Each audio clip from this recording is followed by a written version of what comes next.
Hello and welcome to WFHR's Rapids Report, everybody, for this May 7th, 2025. I have your host, James J. Malouf here. We're spending our time today with Wood County Sheriff's Department. We've got Investigative Lieutenant Scott Goldberg in with us right now. Scott, good to see you again. It's been a while. Yeah, it's been a minute. Good seeing you, too. I'm happy to report that the weather's finally feeling like it's summer again, and things are drying up, and maybe I'll even be able to mow my yard this week because it won't be so wet. So. Yeah, here's hoping, yeah. I want to send a big shout-out to our friends at Wisconsin Rapids Community Media as well. Do yourself a favor, go to YouTube, subscribe to their page, keep up to date on the amazing work that they are doing over there. Got a lot of cool snippets and vignettes and things that they're doing over there. I encourage you to check out, everybody. Talking to a lot of our local businesses and different people out there that I think you're going to find really interesting. Have you guys done this yet where it was so nice yesterday, I was looking over my shoulder waiting for Mother Nature to throw a snowball at me or something? Like, I haven't gotten over, I'm just looking over real quick, just making sure. So this nice weather hopefully here to stay. We've got some other things that are here to stay, Scott. We've got 3 new investigators coming to the area. Can we talk about them, get to know them a little bit? Yeah, absolutely. So kind of exciting to announce some new investigators due to some retirements and some reassignments. Like any other business, things change. And the exciting part about these 3 new investigators is they bring a lot to the table. None of them are new to the department. They've come with experience, and the first one I'll bring up is Alicia Brundage, who is in the division, and her focus is going to be on that mental health piece that we, and as you know from previous conversations with Sheriff Becker, is such an important part to our Sheriff's Department, and we know that if we're going to help solve the problems with people that are struggling in our community, we have to have a person that's working in that capacity. Doug Christensen, who retired from that position just recently, worked with Alicia for many years.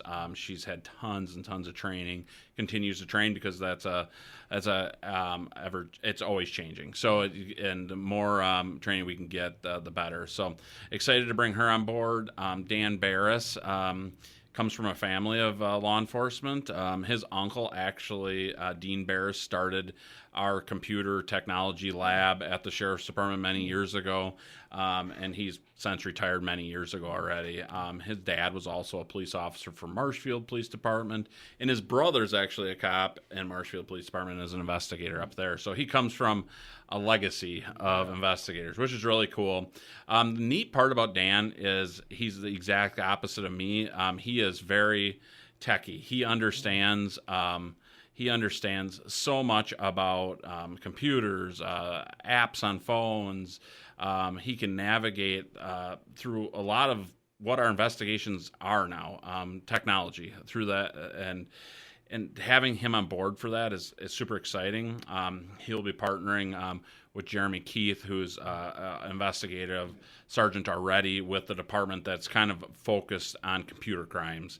And we say computer crimes, but a lot of times that is our cell phones now, because cell phones are a mini computer, and that's what they'll be focusing on. Dan is a general investigator, and will be assigned all different types of cases, but having that experience and capability is really nice to have another person with that ability. The third person who will be assigned to our Marshfield office will be Cody Stry. He'll be assigned to General Investigations 2. I'm not sure I've ever met someone who works harder than Cody. He is probably one of the hardest working individuals I have met. He's mentally a tough person, and I'm super excited to have him on board due to his work ethic. And that's something that, I'm happy about with all the people in my division. They are super hard workers, hard chargers, but Cody takes it to the next level. So I'm excited about that. It's always nice to have hard workers on board. With the mental health person you brought on, sorry, what was her name? Alicia Brundage. Alicia, it was Alicia. I couldn't place it. All three. First off, all 3 of these individuals, welcome to the team, and appreciate them and appreciate what they've done with their careers to be here and all that. With the mental health part, is her focus going to be mainly on inmates, if you will, or more on officers, or is she going to be doing a little bit of both? Or that's a good question. I think it's mostly going to be. I shouldn't say mostly. It's going to be really everything. She's working with the community. So if we have a person that's struggling in the community with mental health, maybe they have some addiction issues, she's going to be a member of she is a member of our mental health court, a drug court. She also visits individuals in jail that are struggling. And then she's part of our peer support. So officers, that are struggling with things that they have seen or been through. And I think Sheriff Becker's talked about this in the past, how, the times are changing. When I started in law enforcement close to 20 years ago, you didn't talk to anybody. You've seen some of the worst things that you can imagine. And we're learning that cops, just like people in the military, it's hard to survive if you keep that all in. So the more treatment and help we can get, the better. So yeah, she'll be, she's going to be very versatile and doing a lot. And a lot of it, she's just a member of the team of these people that are working on that. So like our peer support, there's many people that are part of that. And she's kind of just leading that team. It's a brave world that we're in right now where we're talking about this stuff that we used to keep quiet. And it's interesting. Today would have been Gary Cooper's birthday, and that's the first person I think of with the strong, quiet type and all that. And learning that, actually, if you knew anything about Gary Cooper, he had a lot of stuff going on, man. He just didn't, he probably would have been better off talking about it. And we're realizing that now it's the opposite of what we thought all these years. The strongest, toughest people actually do face these things and talk about them. But now the real work really has to begin. Now that we've all kind of gotten as a society, it very much reminds me of recycling. And I know that may seem like a weird comp and everything, but there was a time and age at our ages where we never thought everybody'd be recycling. We never thought we'd be where we are with it. And now we don't even think twice about it. We just recycle. We're getting there with mental health. But now the work comes in of, well, okay, how do I attack this? How do I do this? What do I do? And having somebody in the area that's not just, because I thought of you guys first, and having somebody there for you guys to go to the point of what you were talking about before, certainly inmates, it could be very beneficial to too. But the fact that she's doing this for the city, for the community and everything, like that takes it another step. And I appreciate it, but I hope the audience is also hearing and seeing what I am and the amount of things that is put on our officers and the department and everything, and how to give that some understanding, some empathy, and thanks. And appreciation, because that's not something I know a lot of you signed up for necessarily. And I know what you signed up for was what is going to help the community, protect the community, and all those things. And this falls under that category. At the same time, like you said, this wasn't something we thought about early back in the day, no matter what field you were going into. No, first off, I appreciate you recognizing that. And, it's all about having that support system. And, it's tough to take it home. I don't want that burden to be on my wife and my kids. It's not fair to my wife to have to hear the gruesome things that we've seen. So the old school way is you just didn't talk about it at all. You moved on. And to have that support group and have somebody to go to if you're struggling, it's so very important. And we do wellness checks now yearly, and it's gone really well. So, having Alicia in this new spot, it's exciting for me because she has passion for it. And it takes a special person, to have passion for that mental health spot, because I'm not sure I could do it, and to deal with that every day. So I appreciate her for that. I second that. I couldn't either. I really admire the people that go into that industry and do that, and we're really thankful to have her around, as well as the rest of the team here, and these new additions that are going to hopefully not only help our community, whether it's on a safe level, but also on an officer level of maybe being able to take some things that were on certain people's plates and take them off, or any of that stuff. Bringing new people into the business is always good, especially in this industry that we're talking about. Yeah, and Dan Barris is a good example of that, because Jeremy Keith has had a lot on his workload with the computer crimes investigations, because we get burglaries and thefts, but they're pretty rare now. And I'm proud of that, because we solve them, and thieves and burglars realize that we're going to solve those cases. So a lot of the crimes that we're dealing with are are computer crimes, or sadly, child pornography cases, or sexual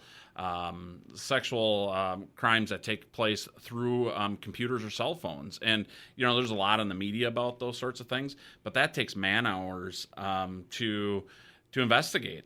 Nothing is fast. If we submit a warrant to, let's say, Google, it's not like on TV where we get it 30 seconds later. That could come back a month later. And so, tying these cases together takes time, and it takes man hours, and having another person like Dan, who really understands the technical piece of it, is super important and super exciting. Yeah, it wasn't until talking to Sheriff Becker that I realized that you guys don't solve every case by playing some techno music and having a montage. I thought that's how it was done. I thought that's what you did. That CSI show. No, it's a great point that you bring up there, and it also, I hope, brings home all the more of like when we see these finished products, i.e., seeing a court case in the paper or something like that, or in the news, all the time and work and effort that goes into that happening. Anytime we can note that, I think is a good one. I appreciate that, Scott. And you brought up another subject that I think is a perfect segue into the crypto troubles that we have been having, and what's been going on with that in our area. I know that you guys had recently a press release about this.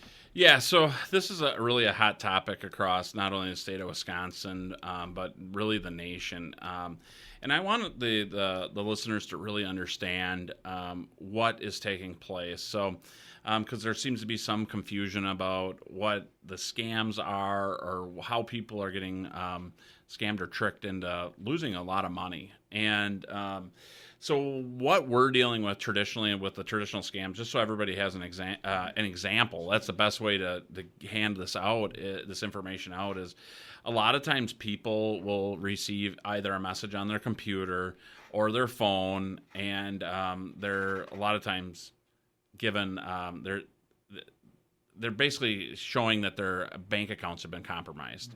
So somebody's going to steal money from them. And a lot of times, one way or another, the scammer will get on the phone with them and say they're from XYZ's bank. And it'll be a local bank, and a lot of times they figure out which bank that the individuals bank with. And they say, I'm this bank, and you bank with us, and we need you to come in and secure your money because your bank account's been compromised. And people, unfortunately, fall for it. And some of these people are sharp people. They're, a lot of times people are like, that won't happen to me because I know not to do that. But a lot of these people are pretty sharp, and they still fall for it, victim of it. And so what'll take place is that person will stay on the phone with you. Traditionally, you'll go take that money out of the bank, and traditionally, we're seeing money for anywhere from $2,000 to $40,000. I know we recently had one in the county in excess of $60,000 taken out of the bank account, and then you're asked to go to. It's a public place always. They're traditionally in gas stations or convenience marts, some vape shops. They're called the cryptocurrency kiosks. They look very similar to an ATM machine. And there's all different types of makers and brands of them. And then you're basically given directions by the scammer over the phone how to create an account. And they'll say it's to secure your money. It is so you don't lose your money. But what'll end up happening is you'll end up putting that U.S. currency into that machine. And what you're doing is you're buying cryptocurrency, a very small piece of cryptocurrency. And then that scammer is going to say, hey, I need that information to what they call a digital wallet. So when you buy that cryptocurrency, they'll put that cryptocurrency into a digital wallet, and then you'll hand over that information. And as soon as that happens, that money's gone, unfortunately. They'll hang up the phone, and the cryptocurrency is then stolen by the scammers. And what we're finding is traditionally very quickly that money is moved overseas because it's digital. It's not an actual hard copy of money. It's moved overseas, and there's nothing we can do to get that cryptocurrency back. I mean, we're working on trying to get results so we can get that money back, but traditionally it's very difficult. So what we're doing, and we have been doing for basically the last 2 years, is we've been writing search warrants for those machines, and we've been seizing the U.S. currency out of the machines and holding that money. And recently what we've been doing is holding that money in our evidence, and then we let interested parties. The interested parties are the individual who got scammed, and traditionally it's that crypto company that sold that cryptocurrency to that person. And at that point, we're letting those interested parties take the proper court procedures to determine who should receive this money. And we're getting a lot of pushback through not from the community. I think the victims locally and across the state would recognize the fact that that this person's being scammed as soon as they pick up the phone. They're not legitimately purchasing this cryptocurrency, so they're being scammed right away as soon as they pick up that phone. And we're getting pushback from the crypto companies. And not all of them. Some have been great to work with. They understand. They're trying to prevent the scams too, because they're losing money too, and we recognize that.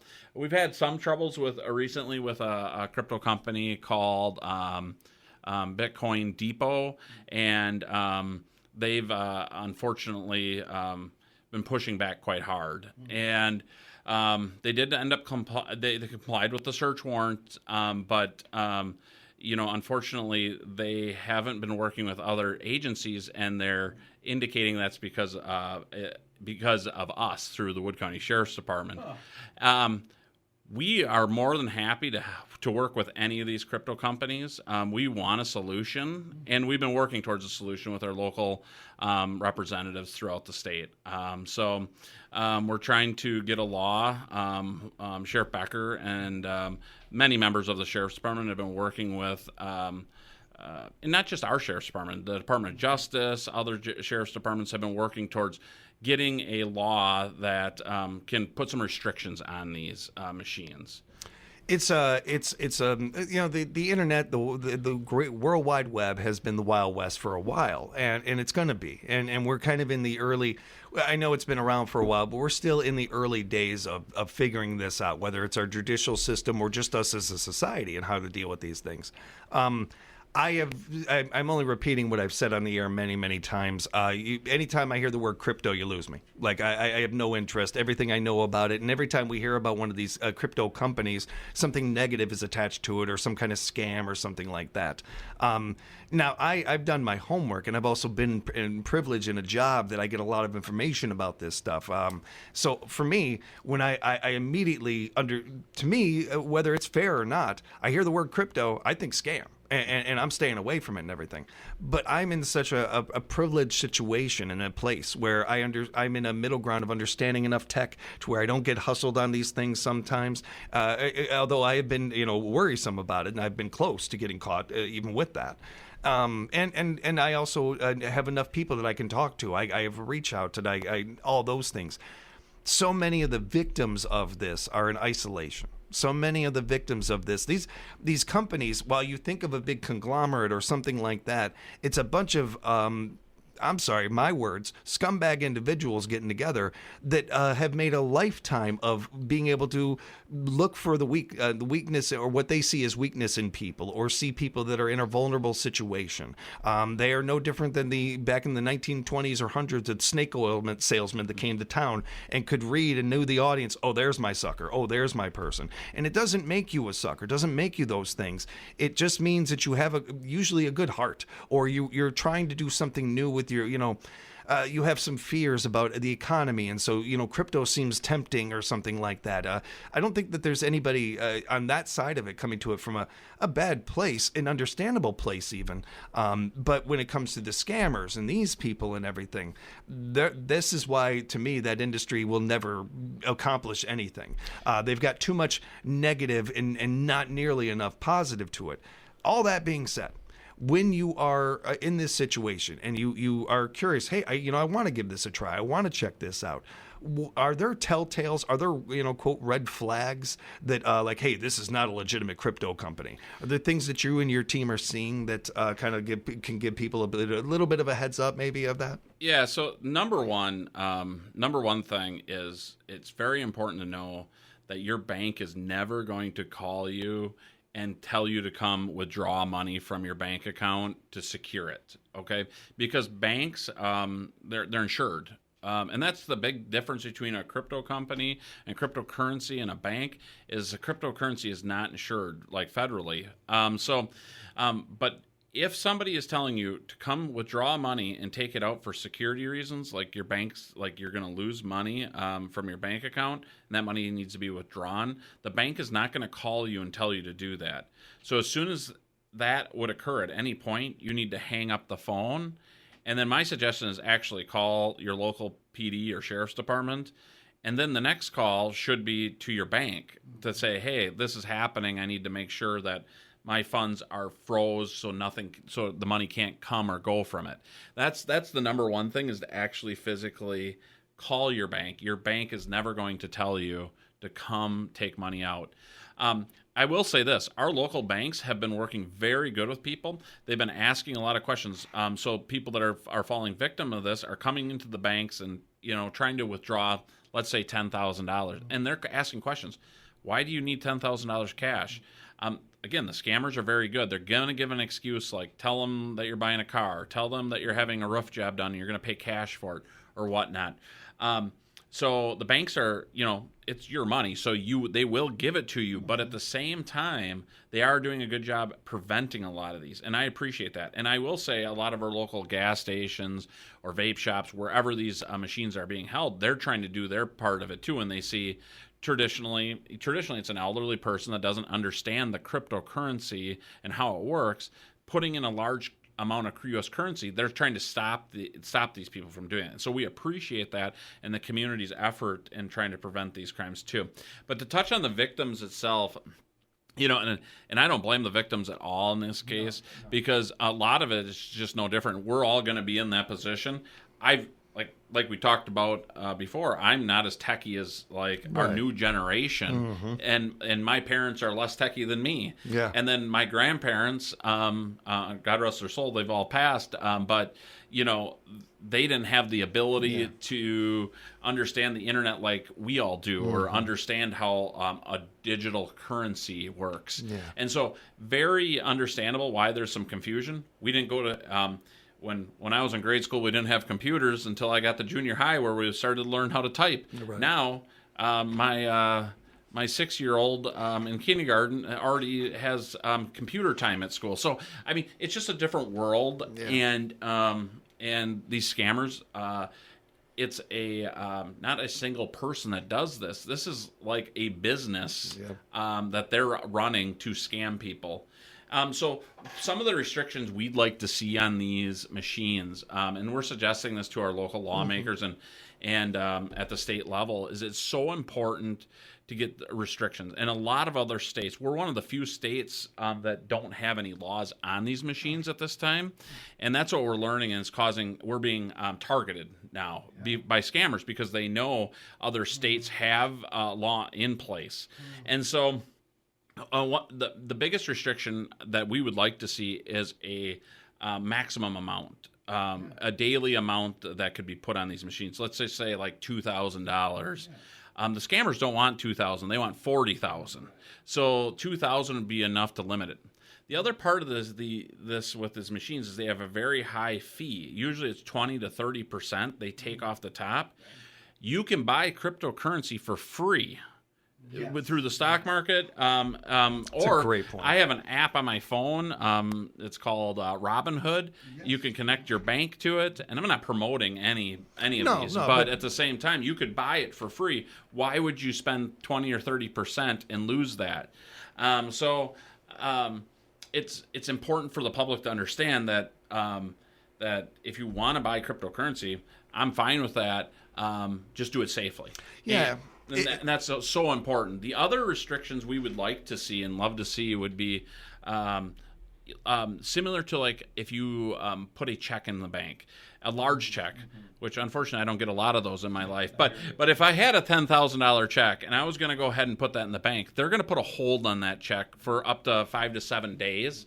And that's a law that they can do that. And the reason why is they want to make sure that money's good. is the check going to clear, number one, or is there a problem with it? Is this part of a financial scam? And the reason those laws were made were to prevent scammers from stealing.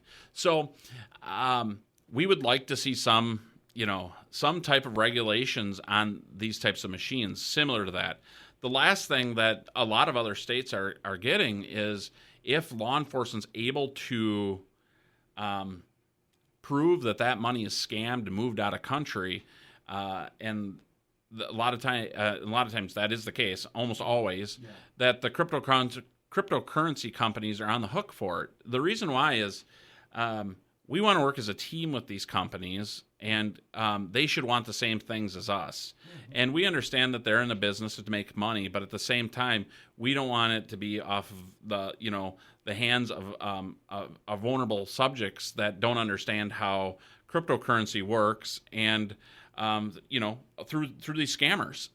So when they take that money and they take that fee, that 20%, let's say it's $15,000 that you put into that machine, they're going to take close to $4,000, and that goes into their pocket. And it's so important for people to understand that they're in it for a business, and I understand that, but at the same time, they have to put the protections, the warnings for people to understand what's taking place. Well, and, asking yourself if you're in this situation, think about any time you've ever dealt with a salesperson or dealt with a business, even over the phone. They're patient. They want to make the sale. So they're going to do what they can to work with you and all that. They're not rushing you to make decisions. They're not asking you to physically go to the bank and take things out. No legitimate business is going to do certain things like this. And I think one of the things that, and this is something that Sheriff Becker and I have talked about a lot, trusting that old fight or flight instinct. 9 times out of 10, your gut is going to be telling you something, and listen to it. And if you have follow-up questions, if you are not sure about something, go ahead and pause and wait before you make some big decision or anything, and do your homework on this stuff. I've talked to a lot of people about this having nothing to do with scams, just in crypto in general, and learning about it. And I think that it's really important too, and seeing what these crypto farms are doing to our environment and some of these things. I think it's, it should be common knowledge. I think if you're going to be investing in something like this, you should know about it. Take the time, do that. And when you're doing that and have that breath, if it's a legitimate business, they'll still be there. They want your business. They'll wait for you. If it's a hustler, they got to move now. They got to go now. They got to now. That's how that works. That's how every hustle in human history has ever worked. They got to get you going now. They don't want you to think about this. That's when you make decisions that don't help them. They want you to do this fast, and they're gonna go that route with it. Just one quick thing before we let you go, Scott, and thank you so much for the conversation today. I did want to say, and piggybacking on what you talked about, to all the people that have come forward, who have been in this situation, thank you. Thank you for coming forward. Thank you for being so brave about this. Not every, there's certainly, you know this better than I do, man. There's certainly a lot of crimes where you can't really, hide that. We know what you did. This is one that, unfortunately, there's so many, for every person we know about, there are so many individuals out there that we don't even know that they were hustled, that they went through this scam, or they were scammed because of shame or fear, or they maybe even fear that they did something wrong or something like that. Just like I was talking about mental health, I think it is, I'm not overusing this word, it is brave to do that, to come forward with that. You have no reason not to. You did nothing wrong. You were not hustled. You were not, it wasn't like you had something in your brain that didn't work or something like that. Like, we've all been there. We've all had these things happen. And I admire that. I admire the people that have come forward about this and appreciate it, because that's how we can help others. And that's how Scott and his team can do the good work they're doing and prevent more of these. Yeah, if you have any chance to get your money back in these cases, you have to come forward, and there's no shame. We don't spread the victims' names around. We keep it in-house, and it's important to know that all of our employees at the Sheriff's Department are going to be sensitive to these types of crimes. So don't be embarrassed. It happens. I've picked up the phone, just like you were saying, picked up the phone and said to myself, is this real or is this not real? Yeah. And I've had to do that. I've gotten a text before saying, hey, did you make this charge on my credit card? And it actually was from my credit card company. But I actually, pause, take a deep breath, logged in, checked my credit card, and then I actually called the company themselves and said, hey, I called them and their number. And then I found out that, yes, it was somebody was trying to use my card. Right. And so it happens. So it can happen to anybody. There's no embarrassment to it. So it's important. We can investigate it if we don't know about it. Please come forward, and we're going to help you in any way we can. Scott, if people do have information like that, or they just have follow-up questions, want to reach out and get to talk with you, is there a way to do that? Yeah, absolutely. So, number one, you can always call our dispatch center and ask for me, and that phone number is 715-421-8700. I think it's important for people just know that that's going to be to our dispatch center. Ask for Lieutenant Scott Goldberg, and they'll transfer you to me at that point. And I'll help you in any way I can, or if I can't, I'll try to find the answers or get you to someone who knows them. We've been speaking with Investigative Lieutenant Scott Goldberg with the Wood County Sheriff's Department, and really do appreciate the time, Scott. Good to see you again and hang out. Say hi to the team over there for us, all right? Sure will. We appreciate it. Be safe out there. Yeah, thank you. And a big thank you to our friends over at Wisconsin Rapids Community Media. Do yourself a favor. Go to YouTube, type into your search bar, Wisconsin Rapids Community Media, subscribe to their page. I'll wait. Okay, good. You did it. Good. And keep up to date with all the cool things that they're doing over there. Big thank you to them for joining us, and all of you for joining us. We'll have new episodes of the Rapids Report every day, streaming live and direct for you at 2 o'clock right here at WFHR.com.